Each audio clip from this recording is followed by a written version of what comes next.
What's up, everybody? This is Prepper Princess. So we are going to get right into it.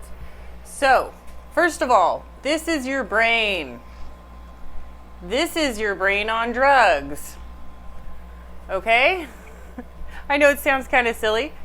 This is your wallet. This is your wallet in debt. Very, very, very bad. This is your brain on drugs, this is your wallet, and this is your wallet on drugs.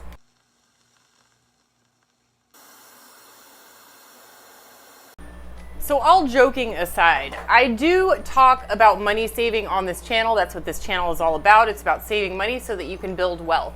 Now, this is your paycheck, okay? This is how much money you make. This is what most Americans do.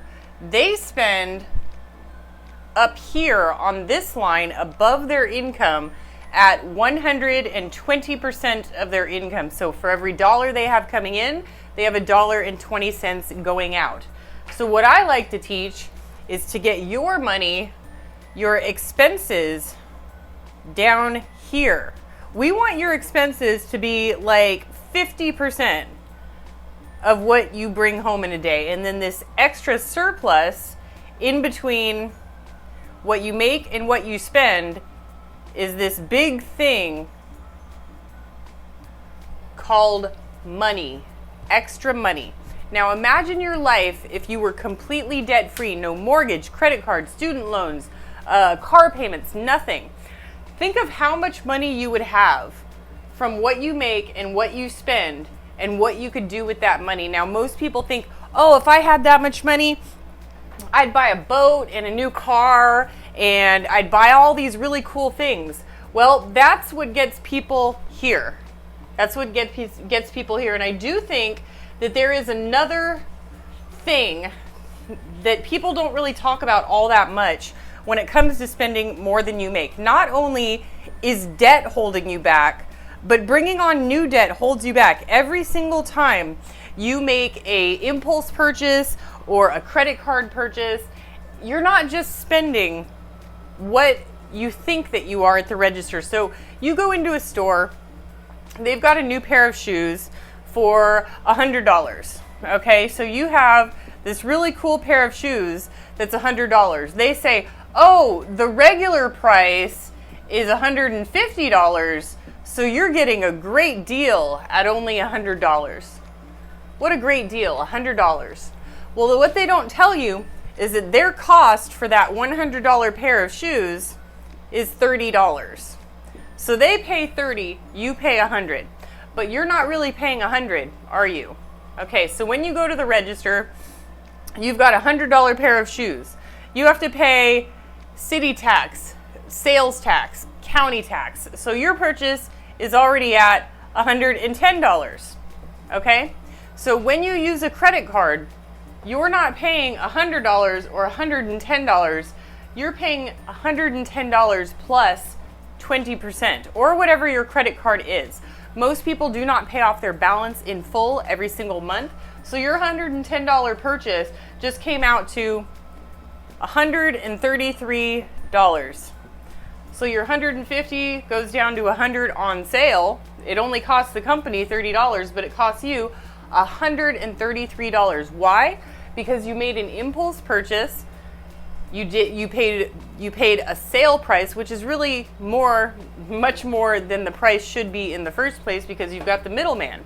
You've got the guy who's got the shop. He's got to pay for the mortgage on the shop or the rent on the shop. He's got to pay his employees, the light bill, the water bill, and all of his taxes, and you are paying for all of his bills, plus you're adding on to your own. And then if you use a credit card, you're paying even more. And let's say that you don't even pay your credit card in balance in full every month, and you keep it going for a year. You're paying more like $200 for this $100 pair of shoes, and he only paid $30. So everyone is out to get your money. Every retailer, every purchase that you make, someone is out to get your money. And that's not a bad thing. It doesn't mean that the person who's in business is a bad person. They're just trying to make a living. But they're trying to make a living off of your consumerism, off of your purchases. So what do we do in order to eliminate all of this? First of all, you have to rethink your shopping. Okay? Now, I have a deep belief because I used to be one of the consumers back in my early 20s, and I used to buy a lot of things that I thought would make me pretty because I felt unwanted. I felt like I did not have self-esteem, nobody wanted me, nobody wanted to be my friend, so I tried to make myself prettier by buying prettier clothing. I would get my nails done, I would get my hair done at the salon, I would buy really form-fitting clothing that was always in style and went out of style within a year. My hair is driving me crazy today. It's not doing what I want. How's that? Does that work for you? We'll just leave it like that. But it's really low self-esteem with the women. With the men are, in their DNA, are intended to be providers. So they have to show that they have provided by buying large ticket items. For them, it's not necessarily about the clothing and the shoes and the looking pretty, because a women's part in society, not just in society, but it's embedded in our DNA, is to look like we are ready to bear children. We need to look young and not plump, but young and ready to bear children. And in order to do that, we try to make ourselves look prettier.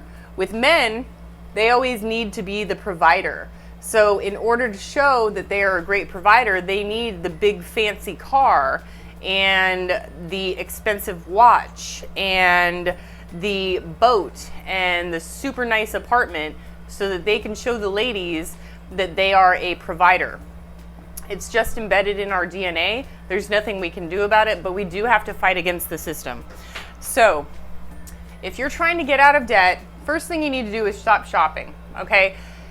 Don't tell me that you have nothing to wear. I have seen people open up their closets all the time and there's 60 shirts in there and they're like, I have nothing to wear. Or they'll open their pants drawer and there's 20 pairs of pants and they're like, I don't have anything to wear. Trust me, you've got plenty to wear. Just make sure that you iron your clothes, keep them in good condition, polish, shine, wash your shoes, and the most beautiful thing on a woman is her smile. So make sure that you smile a lot. But so when it comes to saving money, we want to get, this is what you make. We want to get you down here spending as little as possible, leaving a lot of money in between. Now let me ask you something. How much do you pay for your cell phone?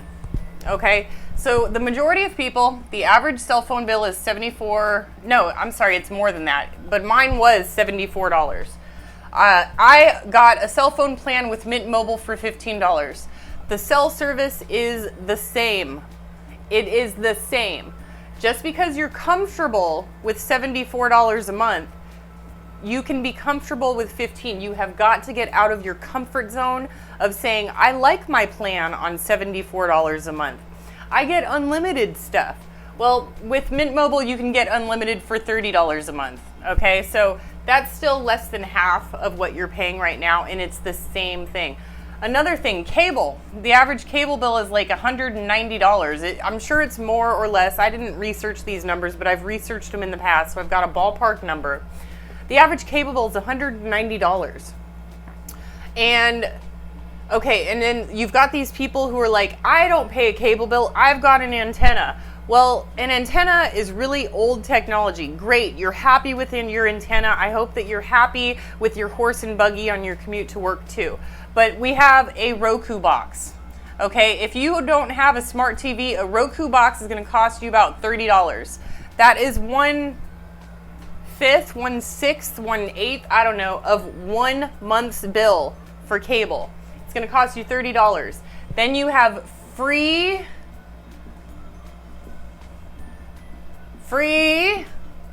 movies and TV shows for as long as you own the Roku box. Forever.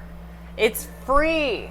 So you just saved $190. You are getting the same thing well, not exactly the same thing, but you're getting plenty of TV and movies. But you're in your comfort zone. You are comfortable paying $190 a month when you don't have to, when you can get it for free. For free, $0. So just these two things, you're looking at saving, let's say $50 here and $190 there. That adds up to $240 a month. Do you know how much $240 a month is? That's a lot of money. People just see digits on a screen. They just see numbers. These are the two things that you should try today to save money. Try it today. Internet service. The average internet service is probably about the same, about 75 bucks a month. Okay? And that's what I was paying. That's what I was paying for the longest time. Well, my internet service sucked. It goes out 10 times a day. I have to reboot the system 10 times a day. I complained to the company. I finally got tired of it, and I'm comfortable paying $75 a month if the service works. But if the service doesn't work, I have to find somebody who does have reliable service. So I went with a different company. This is just recently, and I brought my bill down to $37. Now, in order to get online, streaming movies online, you need 3 megabytes per second of service. I have not found a single internet company that offers anything lower than like 5 or 6. So the service that I'm getting right now is at about 8 megabits per second. This one claims that it was 100, but if it goes out 10 times a day, it doesn't matter to me. So this one is about 8. Now, it does have issues with uploading YouTube videos, so I do have to go to the library to upload my videos. However, I'm at the library all the time anyway. I am a big reader, and I like reading for free. I used to be a huge Barnes & Nobles and Borders books buyer, and I got rid of all that, and I started going to the library. I used to also rent DVDs at, you remember Blockbuster and Hollywood Video? Used to rent those all the time until I found out that the library lets me do it for free. Free.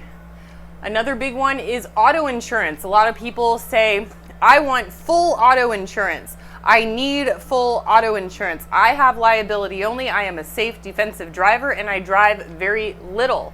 My commute is about 2 miles each way for work. I'm considering getting rid of one or both of my cars and getting an electric bike. However, I haven't done that yet.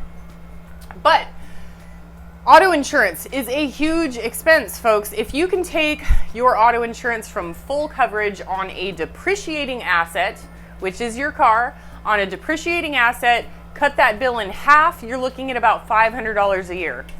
$500 per year just for your car insurance. For your car insurance. How many times have you used car insurance? Your home insurance. So do you have a low deductible where you have a $0 deductible and you're paying $1,800 a month in home insurance? Can you get that lower? I used to pay $1,100 per year on home insurance. I now pay about $500 per year in home insurance. That saved me about $650 per year in home insurance, or more than half. Your food bill. Most Americans spend $2,800 per year eating out at restaurants. Now, this used to be back in the day where eating out at a restaurant was a special occasion. Now it's a Monday, Wednesday, Friday occasion. So you need to stop eating out at restaurants. Go maybe once or twice a year. Birthdays, anniversaries, big celebrations, but not every day. This is not, I'm tired, I had a hard day at work, I want to go to the restaurant. This is celebration time. It is supposed to be a treat. It is supposed to be a luxury. It is now turned into, I need to eat at a restaurant. You do not. You do not have to eat on a restaurant, and there are no excuses.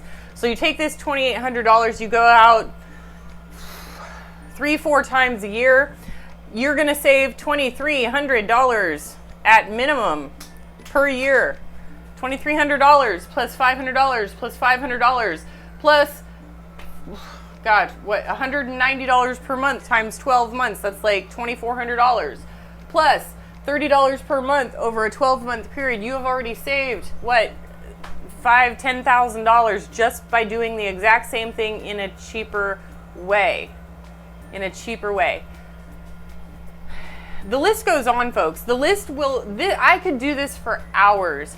I could talk about California avocados versus Haas avocados. I could talk about buying soy milk for $4 a gallon versus making your own for 35 cents a gallon. I could talk about rolling your own cigarettes Instead of paying $90 per carton, you're paying about $20 per carton. I could talk about switching from air conditioning to an evaporative cooler. I can talk about heating with wood instead of heating with gas. I can talk about cooking with propane instead of having the gas turned on at your house. I could talk about landscaping yourself instead of paying somebody else to do it. I can talk about mowing your own lawn instead of paying somebody else to do it. I can talk about DIY projects. I can talk about oops paint.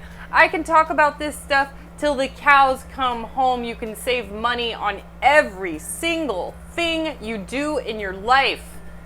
Everything. Everything is negotiable. Everything is interchangeable. You want to go bowling? Screw bowling. Do not go bowling and buy beer and hot dogs and nachos while you're at the bowling alley. Get yourself a set of horseshoes, go down to the free parks and recreation in your area and play horseshoes. It's the same as bowling. You're throwing a thing at a thing, hoping to get a thing. It's free. It's free, folks. Do not go to a water park.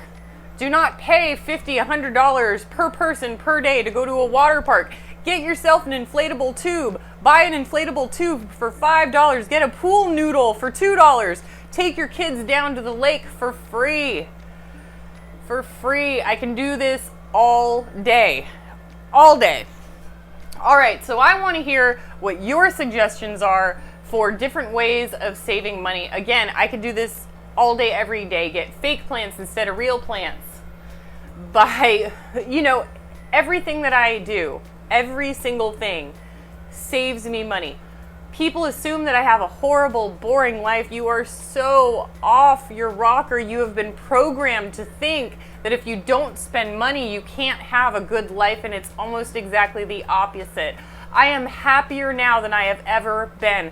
I am happier now without debt than I ever was in debt. Think back to when you were a teenager and you didn't have a bill to your name, and think of the easiness that you had with life. Think how easy it was.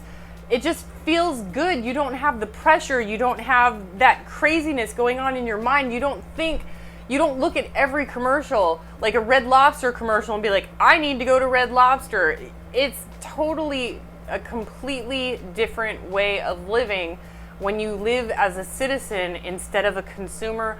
I did it. I am passionate about it. I love my life, and you can get there too. You can get there too. All right, if you've made it this far, go ahead and check out my book, Living on Almost Nothing, on Amazon. I'll leave the link in the description. I will also leave a link for the Roku box.